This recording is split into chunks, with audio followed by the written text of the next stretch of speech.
안녕하세요. 생활법 김경숙 법무사입니다. 오늘은 주택임차권 등기명령 신청과 관련하여 세입자가 반드시 알고 있어야 되는 법률 상식에 대해서 소개하겠습니다. 임차권 등기명령은 임대인이 임대차 기간이 만료돼도 보증금 반환을 지체할 경우에 임차인이 부동산 관할 법원에 임차권 등기명령을 신청하고 부동산 등기사항 증명서상에 등기가 된 것을 확인한 후에 이사를 가더라도 그 집에 대해서 즉 이미 취득한 대항력과 우선 변제권을 유지하는 것을 말합니다. 어려운데 쉽게 말씀을 드리면 이사는 가야 하는데 집주인이 여러 가지 개인 사정을 들이면서 보증금 반환을 지체하는 경우가 있죠. 예를 들어서 경기가 어려워서 새로운 세입자를 구하기 힘들다든지 아니면 매물을 내놓더라도 거래가 없어서 좀 기다려달라. 이거는 정말 기약 없이 기다려줄 수는 없는 거죠. 이럴 때 임차인은 부동산 소재지 관할 법원에 임차권 등기 명령 신청을 합니다. 그리고 등기상에 임차권 등기가 기입되면 그 이후에 이사를 가더라도 이미 취득한 대항력과 우선 변제권을 유지되는 것을 말하는데, 여기서 대항력이라는 거는 그 해당되는 부동산 살고 있는 그 집에 대해서 배타적으로 점유해서 이용할 수 있는 그런 권리를 말하는 것이고,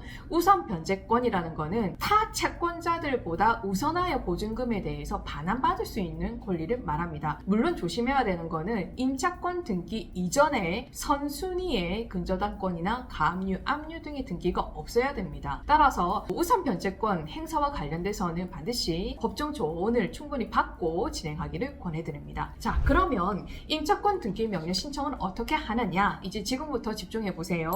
일단 해당되는 부동산에 전입신고를 하고 그리고 계약서에 확정일자를 받습니다. 그리고 난 뒤에 임대차 기간이 만료된 후 주민등록 등본과 그리고 확정일자를 받은 임대차 계약서 사본, 그리고 만약에 구분 건물의 일부에 대해서 본인이 사용하고 있다면 그 도면을 첨부하여 인지대라든지 송달료, 등록 면허세나 등기 신청 수수료 등의 공과금을 납부한 영수증을 함께 첨부해서 관할 법원에다가 주택 임차권 등기 명령 신청서를 제출합니다. 그러면 보통 한 2주 정도면 임차권 등기가 기입이 되거든요. 그런데 여기서 문제가 되는 것이 최근에 불거진 빌라왕 사망과 관련하여 임대인이 사망하면 누구를 대상으로 임차권 등기 명령 신청하느냐, 그게 문제가 됐었죠. 이유는 임차권 등기 명령은 반드시 임대차 기간이 도과되어야 되고, 그리고 거기 있는 부동산 소재지에 있는 소유자에게 임차권 등기 명령을 신청해야 됩니다. 그러면 조금 전에 말씀드렸던 임대인이 사망할 경우에는